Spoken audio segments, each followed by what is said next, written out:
right, guys, welcome back to the ASVAB Domination Podcast. I am very excited today to bring on our guest, David Soberal. David was a Marine from 2000 to 2005, and he has a very interesting ASVAB story. But before we get into that, I want to lay down some context with his military experience. David, welcome to the show.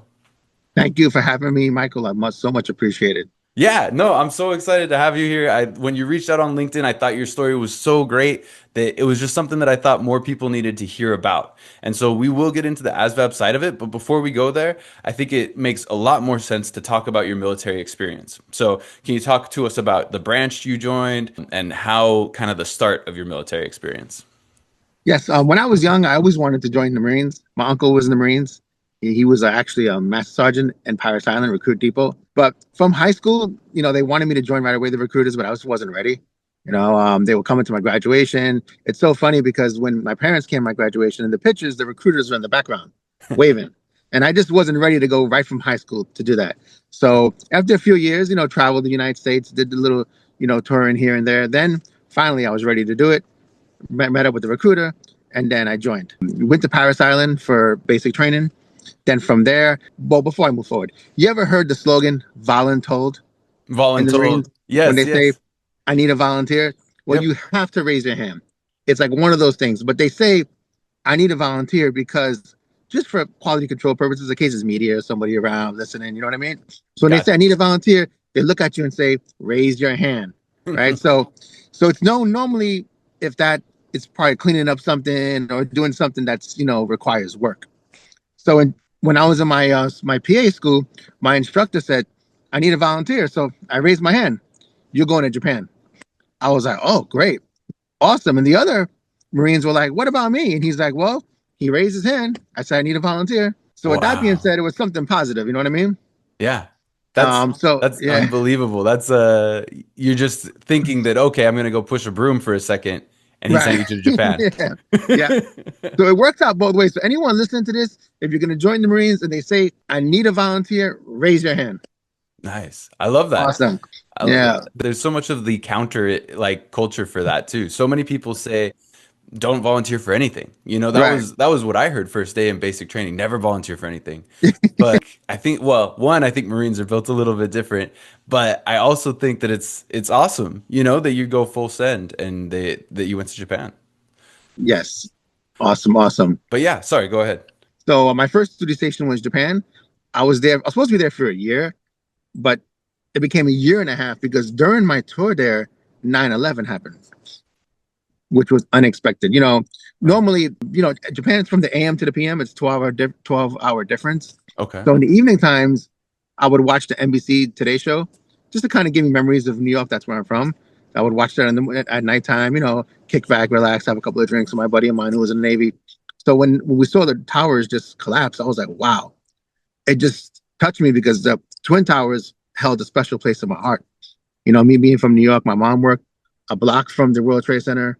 I would go there to work sometimes. I would be at the towers. There was a Borders bookstore. There was so much over there. So watching those buildings crumble was just like, I couldn't even believe it. I thought it was some kind of joke or something like that going on. Anyway, that same night, my warrant officer knocked on my door and said, "Pack your bags. You're going to Kuwait." Whoa. So we all, yes. Yep. So from Japan straight to Kuwait. Straight to Kuwait. Well, and 9/11 happened, and that's already surreal, right? Right. Like you're separated. You're kind of out of body after seeing that experience. Yes. Especially, being so far away from something that you know so well, it had to have felt like it wasn't really happening. I can't even imagine. It was like a dream, or I would say a bad dream or a nightmare. Right. Of course. And so about a week later, we all deployed there, and my job was administrative. I was the pencil pusher. Mm-hmm. I made sure everybody got paid. I did awards to do my own award, copy paste. And it was so funny. I just want to just backtrack in boot camp when the drill instructors would say, "I need my admin guys, come forward." It was two of us. He's like, "Oh, did I get a paper cut?" Oh, they'll make fun of us. You know what I mean? Mm-hmm. But in my mind, I'm like, don't worry. One of these days, I'll be doing your travel claims. Mm-hmm. Yeah. No, the wrong admin guy can definitely set you off on the wrong track. And having somebody who's got your back in administration, it changes everything. Things go so much smoother. Absolutely. Okay, yeah. So Japan, so Kuwait, I was the admin guy. Went over there. The unit that we had was pretty big. It was a VMFA 212 big unit. It was the wing. They say swing with the wing. So we were in Al Jabbar Air Force Base, which was in Kuwait, Okay. and some of us deployed to Guam. Some went to Iraq. Some went to Afghan, and some went to Bahrain, and some stood back. So that picture, that one of the pictures I have of the desert camis, that's me in actual Kuwait. Making sure that everything was run smooth, standing, making sure that the awards were done, making sure that they were getting paid, stuff like that. Hmm. And we had the gas mask. We were right in the desert, and yeah, it was tough. And I want to say this, maybe it's a fun fact. More than the enemy, what I feared the most were the insects, the Hmm. camel spiders, the scorpions. Those are very dangerous. The week we got there, we had a briefing for about 1 week of just the customs, the courtesies, what to do, what not to do, things like that. And part of it was the insects. So they said, well, when you sleep, make sure you cover your arms with a long sleeve shirt, wear pants, don't wear shorts. And every time in the morning, shake your boots when you wake up. Oof. It was like a thing. So at night, I would cry myself to sleep. Honestly, I would cry myself to sleep. And I would cover myself like this, and hopefully in the middle of the night, waking up. Sometimes I wake up one eye open, thinking that'll be a scorpion staring at me, but it Yeah. never happened. Thank God for that. But yeah, No, those I've seen pictures of the camel spiders. They're scary looking for sure. So definitely. So thank God there was not a camel spider or a scorpion on the bed. So that part worked out pretty well. nice. Um, No, I bet you Good. were Sorry. missing Japan too. I bet you're thinking to yourself like, God, Japan was where it was at Oh now my that you're there. goodness. Yeah, it's a big, big difference. The sandstorms, the weather, the climate. But what made things really, easy was basically the base was great. It was an Air Force base. Mhm. I mean, state of the art fitness centers, state of the art mess hall. I felt like I was like, wow, I was in a resort somewhere. You Nice. know, the Air Force, they got great amenities. Yeah. Marines, we're not used to that. We used to sleeping on the floor, on a hard bed or laying on the floor somewhere. But yeah, it was great. It was a great tour. We had a lot of pilots that were going out fighting the war. They all came back in one piece. So when the tour was over, we all left in one piece. We went right back to Japan. Nice. Okay, perfect. Yeah, just a quick question for you. Take a guess. Where do you think, knowing Marines, right? Mhm. When we arrived in Japan, what store do you think had a line around the block? As soon The as we bar got off the plane. would it be the bar? No, the bar? Well, close. Yeah, the bar and also the PX. Everybody was buying drinks. That line was like triple, quadruple, all the way around the store. As soon as we got off the plane, everybody was just running to the store. Well, I mean, I would bet that half the guys that go there, it's probably their first international flight, right? Right. So I can't even imagine, and most of them were younger than you. How old were you at this time when you were going Oh through? man. Woo. I must have been 26, 27. Okay. Yeah. So and what is that in Marine years, right? Where do you think, are you the top 90%, top 80%? Like, Um, what's the typical age for the people that you were oh, deployed with? right. Some were older than me, definitely, and some were younger, but there was mostly, I would say, yeah, pretty much around my age level. Okay, perfect. So right in the Yeah. mid 20s. Right in the mid So 20s. Yeah. yeah, yeah. Like being in your mid 20s, being in an international place, with a bunch of other guys and girls who are in their mid 20s, like of course, you want to just go do everything, I would imagine. Exactly. Yeah. Can't even fathom like the excitement on the plane. It's got to be crazy. Yeah. It was amazing. It was a great, great experience. And so from your how long was your Japan deployment? It was supposed to be a year, but it went to a year and a half because of Kuwait. Okay. So I'm trying to think. I left Japan, must have been around August of 2002. Okay. Yeah, August of 2002. Got you. So Yeah. August 2002, you leave Japan for Kuwait. You just No, finished no, the no. Sorry. Let me back up. Wait. We left 2001. I was in Japan, right? Mhm. So I would say we got to Japan probably in May 2001. So 9/11 happened September 2001. So we went to Kuwait. Then we went back to Japan when the tour Got was you. over. Back, some could have been in February or March timeframe. Okay. Back to Japan of 2002. Got you. Got you. So Yeah. a year and a half total, bookended by two tours through Japan. Is that correct? Yes. Okay. Yes, and then my last when I PCS Japan was August of 2002. Okay, perfect. August of Yeah, 2002. Okay, yeah, so August of 2002, you PCS Japan, you're coming home to New York, 2 towers less than when you left it, right? So you're coming back exactly. post 9/11. And then what was that like? Well, I went to visit New York for about a week just to see it. I Hmm. couldn't go there to be honest. Yeah. It was, just I just wasn't ready to see it. You know what I mean? Sorry, go ahead. I've never been to New York. I've never seen the towers other than, all the footage, right? But Right, that infinite amount of footage, I can't imagine if it's like if something that I was used to seeing on a regular day, right. like I just can't imagine that being there and then not being there. That must have Yeah, been really difficult. it was definitely difficult. I just want to just touch up on this when the towers topic. My mom worked a block from there, right? Hmm. And sometimes I'll go to her to work. And that morning I was worried because she would take the ferry from Staten Island to Manhattan, right? So she has to pass the towers to get to her job. Wow. There's no way around it.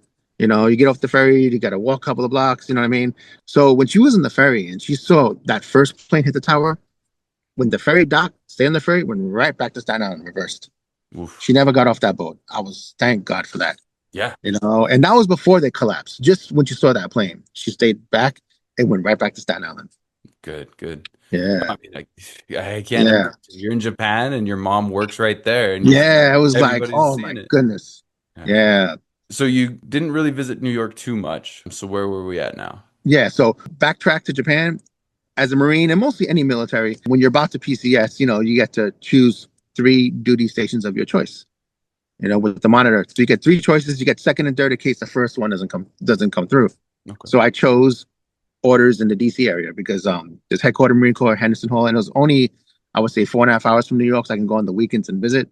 Mhm. So I chose orders, Henderson Hall, headquarters Marine Corps. My second duty choice was Hawaii, and my third was San Diego, Miramar. Now, if I could do it all again, I probably should have done Hawaii because it's an expensive place to live at. Could have gone there for free, but then again, I wouldn't have met my wife, which we'll touch up later on in the topic in the conversation. But yes, so they gave me orders to headquarters Marine Corps, Henderson Hall, DC area, Arlington, Virginia. Okay.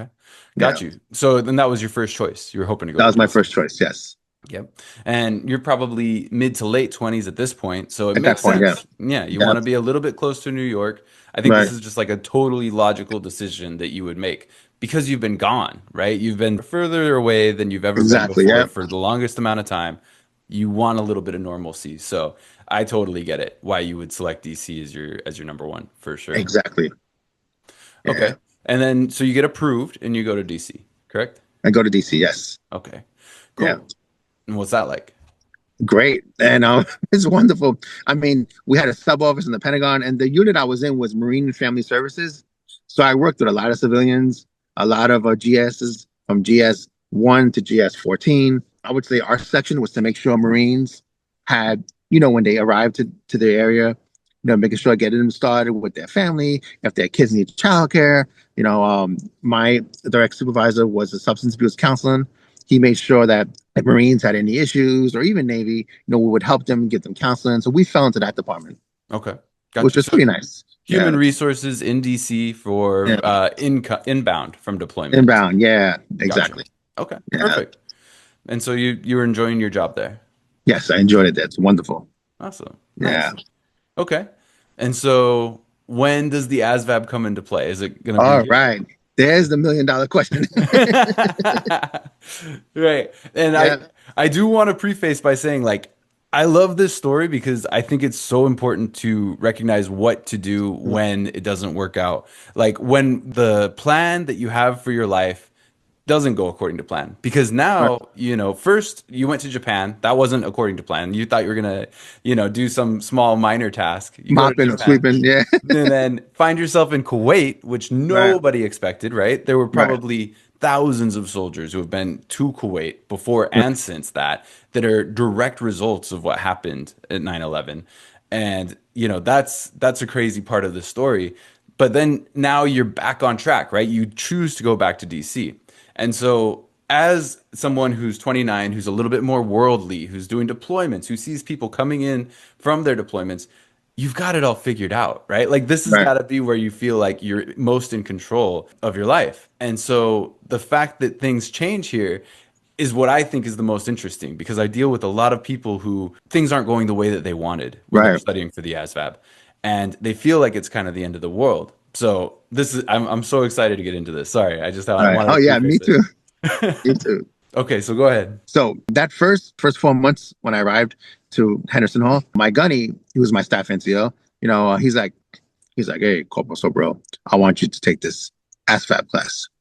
I'm like, what is it? It's a class. Basically, you go, they're gonna teach you some things, and you're gonna learn some stuff. And in my mind, I'm thinking, I'm like, okay, it's just, I guess a day off from work, kind of fun. You know what I mean?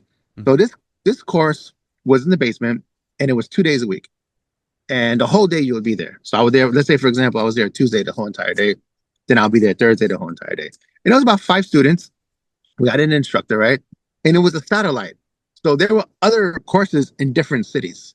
So Okay. that one instructor would teach, you see like a satellite, like a television, and you see the other students in a different city, like North Carolina. We would just wave to each other. And at that point, now let me just backtrack. When I first took the ASVAB test, back when I first started, right? My score was to get me into the admin. I forgot what my score was, but it got me into the administrative job. Okay. Okay, now let's fast forward now. So back to this. So I'm in the class, right? It was great. I was not taking it serious. I'm gonna be 100% honest. I was taking it like a joke. Hmm. Even sometimes I fell asleep in the class. Even sometimes I would just go to the bathroom. I would write. I wasn't paying attention. I didn't take it serious. And I wish I would have. If I can go back in time. So yeah, the class lasted, I would say, about 2 to 3 months, and then we take the test. Hmm. Right? I'm like, oh, whatever test. Like I said, I didn't take it serious. We took the test. I got a very low score on the test, very low. And at that point, I was like, oh, whatever, no big deal, right? Hmm. Course was over. About 2 years later, when it was time for me to reenlist, right? This is back in 2005, I would say. The career planner calls me to the office with my boss. I need to talk to you. I said, sure. Career planners, you're familiar with them. They're the ones who do your reenlistment package when it's time for you to, if you want to stay, if you want to get out, if you want to do another 4 years, if you want to retire. They're that person, Okay. So right? a career counselor usually is called like a retention NCO, You not got it. like in the Yes. in the army side at least. Okay, I Retention, got you. yes. Okay. Yeah. So called me up to the office and said, hey, do you want to do another 4 more years? I'm like, yeah, absolutely. He goes, we have a little bit of a problem. I said, what might that be? He's like, well, if you do another 4 years, you can't be here. You're gonna have to come as a grunt. A grunt is an O3. They're the ones who are out in the woods. They're the ones who are with the machine guns. They're the ones in front of the lines. They're not to mention I wouldn't mind doing that. I wasn't trying to, go against not becoming a grunt. But I just wasn't not physically ready for that, or mentally ready for that. Hmm. Right. Now remember, you're talking to someone who's afraid of insects, camel spiders, scorpions. So I'm thinking like me being in the forest and all these little insects coming up on me while I'm holding the gun. So I Right. was like, in my mind, I was like, oh no, no, no, no, no, no, no, no, no. Oh my goodness. Yeah. So I said, what's the reason? He goes, well, your ASVAB score. I said, yeah, I passed it. I was able to do the DMN job. He's like, well, not the recent one you took. I said, you're kidding me. He goes, you're telling me that it counts? He goes, yeah. We take the last score that you took Oof. and it counts when it's time for you to reenlist. So your score for your initial recruitment was higher than the score that you got Much afterwards. higher. Uh, That's why I was able to get, become an admin. And I'm like, is this some kind of joke? He's like, no. I was like, is there any loop around this? And my master guns at the time was trying to fight for me. He's like, what can we do here? Because he wanted me still working for him, because I was one of his best guys there, making sure doing the appointments, all that fun stuff. And I was already settled here, and I was like, oh goodness. He's like, well, you could retake the test again. I was like, okay.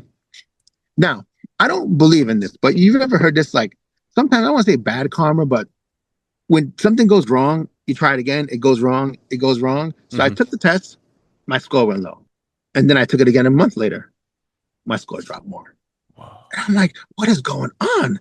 I was Right. studying for it. I was like, reviewing everything. And I was like, this is not good. So we tried every possible outcome to try to fix this. We even went to some areas where the OPM building is. We talked to some people. It just wasn't going to work. So I had to make a choice, either become a grunt or leave. So I said, you know what? It's probably just meant to be for me to go. So you figure it's a sign, right? If you're scoring Yeah. lower and lower, why do you think you were scoring lower and lower? Do you think it was Oh test no. anxiety? Yeah, I don't know what it is. I could never figure it out to this day why I was scoring lower and lower. Got you. Could have been test anxiety, you know, maybe mentally just knowing that, that happened in my subconscious mind. Just probably just it's one of those things, it just happened that way. Yeah. No, No, no, I'm a big believer that the back of your mind is controlling your life way more than like the decision making part. So like right, I think there's a lot going on there. I yeah, know that sounds a little cosmic, maybe a little yeah. woo I woo, I but agree. I agree. yeah. It's almost like if the career planner said, "Hey, you know what? Your score was great. You know what? We want to get you to somewhere higher. Take the test again. I guarantee you're going to do good." Maybe with that positive way, maybe my score would have went up. You know what I mean? Yeah, no, I Yeah, 100% believe it. I yeah. 100% I believe believe it in that because too. Yeah, yeah, you go in with that level of confidence that you can do better, you know? And exactly. you wouldn't look back at your because I'm sure when your first score came back, you looked back at all your military experience and thought that that was to your detriment in Right. education. If you got a higher score, you would have looked back at all your military experience and thought to yourself, "Okay, I learned how to apply everything and now it's showing up on exams." So like it all comes from the story you tell yourself. That's got to be the most powerful thing. Yeah.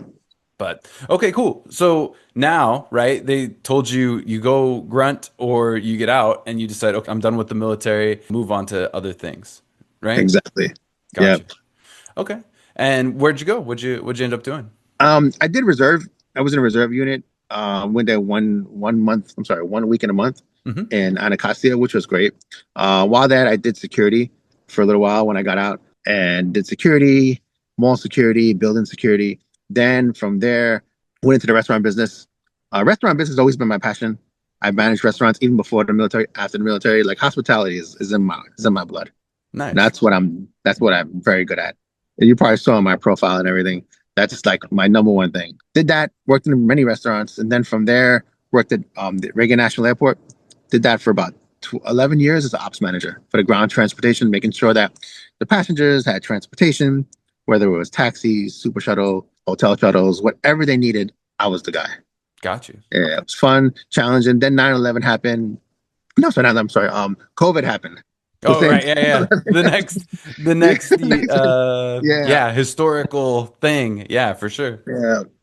Yeah, then we COVID happened, so the unit I was working at, they kind of just the contract was over. So with that being said, then I didn't work for a while during COVID. Like most people probably stood home, collected unemployment, all the other Hmm. scary Standard and stuff. fun stuff, yeah, standard stuff. Then I worked for Lyft for a couple of years, like not as a driver, but as doing driver accounts. Yeah, I did that for administrative two work. years. Administrative work, yeah, and making sure drivers got paid, stuff like that. That was fun.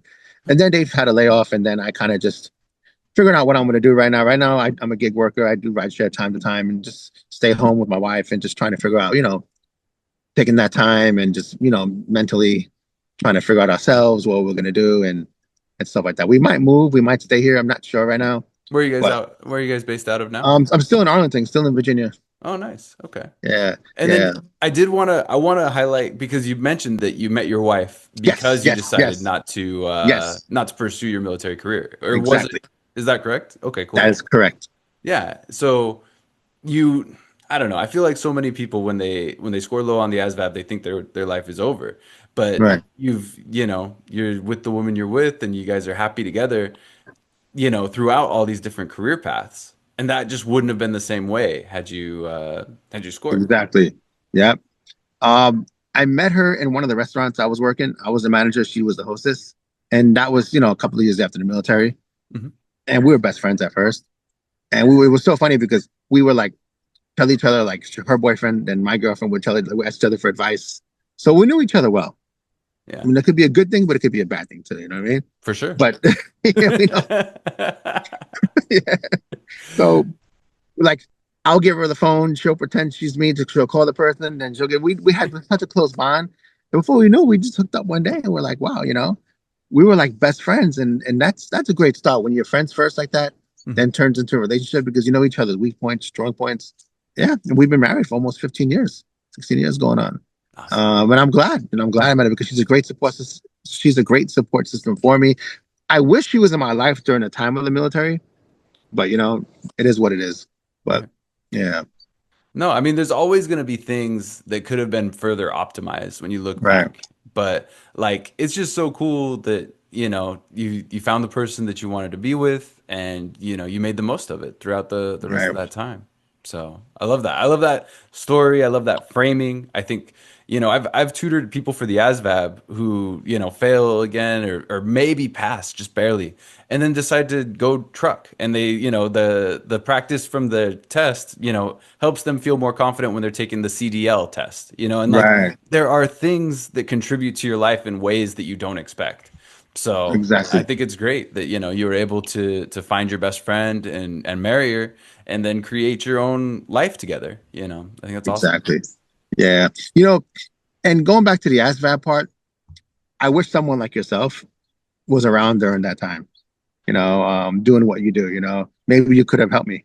Yeah. But No, I think I could have. You're the kind of person, truthfully, the people that I want to work with most, especially back at that time, are the people who are going into their second contract because they see the difference, right? Like you were keenly aware of the difference between being a grunt and being an admin. You knew very much what the difference between a score here and a score down there is going to give you for your future in the military. right, And so it's so much easier to work with that than with some kid who's just been bad at school all their life and isn't really that interested in what their future will be. They exactly. don't Yeah, know, they just don't know. It's not anything against them. It's just they're not 29. They haven't spent the last 10 years being an adult, figuring it all out. And it's awesome that you were probably an amazing admin officer. And it's unfortunate that the ASVAB stood in that way because ad military needs more admin folks that know what they're doing, right? There is a exactly. problem. It's an issue where there's a lot of people who sit in the wrong seats.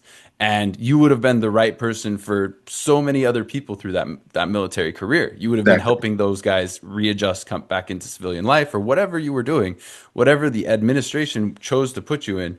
I am certain that you would have been helpful. And so that makes it really easy to tutor because now you're not necessarily learning for yourself to give yourself the best situation. You're actually learning for all those people that you can help because you're going to Exactly. help way more people as an administration than you are as a grunt. And not to say that you would have been bad as a grunt. I'm sure you would have done great, but your zone of genius seems to be that hospitality, making sure Yes. people are taken care of.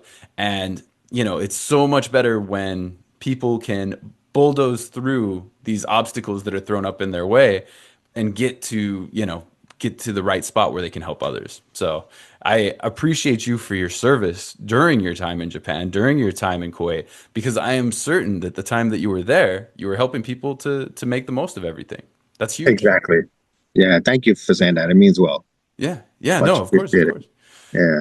And I just want to say, anybody, who's listening to this or anyone that, you come across that's been in my situation, please tell them that ASVAB score, it's going to count Yeah. if they take that test again. Got you. Yeah. It's going to No, count. Yeah.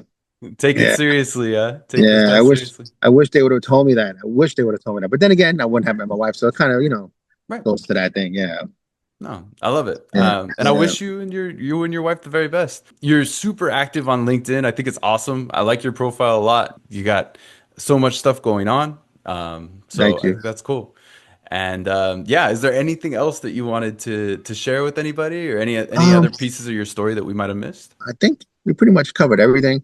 During my tour there in Japan, I met Royce Gracie, Okay. one of the martial arts guys. Yeah, yeah, I saw that picture. UFC. Yeah, he was doing some kind of training over there, self-defense.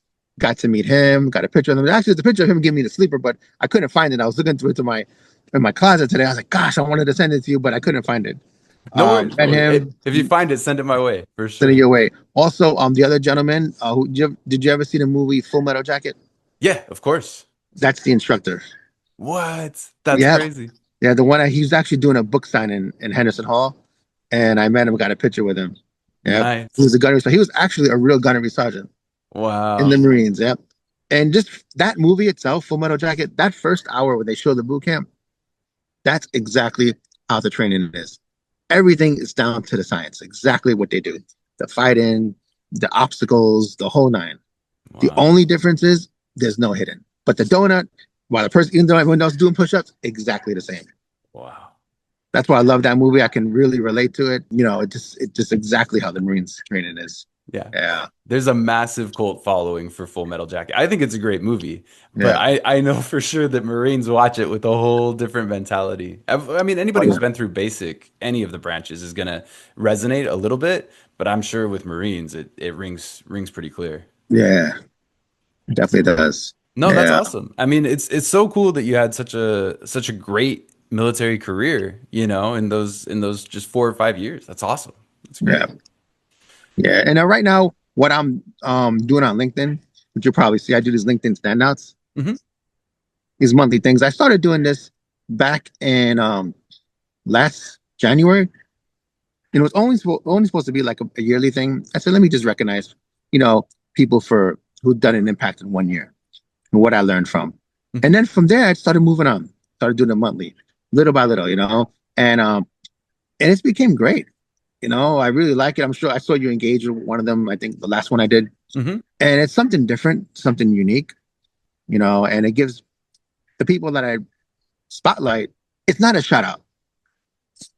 It's beyond a shout out. You know, it goes way beyond that. I'm giving them that space, right? When they write their comments, talk about whatever they want, whatever that they're doing. Hmm. That's their moment, is their space to do that. It's beyond spotlights, it's beyond recognition. It goes way deeper than that. Yeah. And that's the way I view it, you know. And I've learned, because there's so many great people on LinkedIn, so many great professionals, whether it's resumes, whether it's leadership coaches, whatever it is, I feel that everyone should get spotlighted, whatever it is that they're doing. Hmm. Because sometimes everyone on their profile, they have what they do, but most people just don't see that. With the spotlights, it gives people that chance to see that. And my biggest, I would say, line is career, the leadership coaches. Oh my God, there's tons of them. Like, I have a list of career coaches that I have to do, because that, I believe, is the most that you see on LinkedIn. Yeah. Are the career coaches. I'm sorry, the leadership coaches. Yeah. No, I love it. I love the spotlights, and I think they're awesome, because I know that it's getting eyeballs, right? That's how I found Yeah. you. So Yes. it's awesome that you're giving those guys, a platform where they can talk about what they do. I think it's great. Yeah, I think it's wonderful. I don't know where it's going to go from here. I don't know if I'm going to continue doing it, or if I'm going to stop doing it, continue doing it. I don't know. I'm just kind of playing it by ear. It does take a lot of time Yeah. out of my day, out of my week, because think about it, I have to go into everyone's profile. I have to engage with their posts, and I can't make a mistake. I'll be honest, I made one mistake a few months ago. I spotlighted the wrong person. Yeah. They both had the same name, and I was able to change it. I was like, oh goodness, I removed it right away. I No, was I mean like, that's oh. that's Yeah, that's Einstein says it. He says anybody yeah, who has never made a mistake has never tried anything new. So like exactly. it's all good. Like when you're doing things that are like you're on the cutting edge, right? You're creating a post that doesn't exist. So you're Right. creating something from nothing. There's definitely grace for any mistakes that happen there. And I think it's Exactly. awesome. I think it's a really cool practice. I love the Yeah. standouts. And the visual, the pictures. I also want to mention. You're probably familiar with him. He works for ABCI, Muhammad Ali. Yeah, He's the absolutely. one who does the pictures, and I'm so thankful for his help. He Mhm. gives those visuals, make them really nice for me and everything. Yeah, Nice. Yeah, yeah, awesome. Shout out to Mohammed. That's great. yeah. It's awesome. Cool. Yeah, and yeah, I think that's it. Any other questions for me, or? Yeah. So if they want to find you on LinkedIn, it is David Soberal. Soberal. Yeah, Soberal. Is there any other place that you'd want people to look for you, or is LinkedIn good for you? LinkedIn's using my spot. Yeah, All right, awesome. All right, yeah. guys. Well, go ahead, follow him. Check out those spotlights because they're awesome. And David, thank you so much. It was great having you. Same here. Thank you for having me, and I love what you do. This is amazing. I'm Hey, sure you're going to touch a lot of lives, especially the ones who are in the military transitioning. That's fantastic. And thank you once again for having me. thank you. Thanks. It was a Yeah. pleasure.